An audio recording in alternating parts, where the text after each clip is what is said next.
when we entrust everything to God, I tell you, makikita po natin na siya na talaga unti-unti ang bahala. Diba't ang sabi ng Panginoon, ipagdasal ninyo ang mga umuusig sa inyo.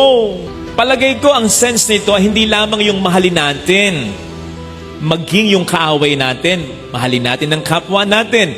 Palagay ko ang sense din nito ay yung maramdaman natin at paniwalaan natin na ang Diyos na ang bahalang mag-render ng justice sa mga masamang ginawa sa atin.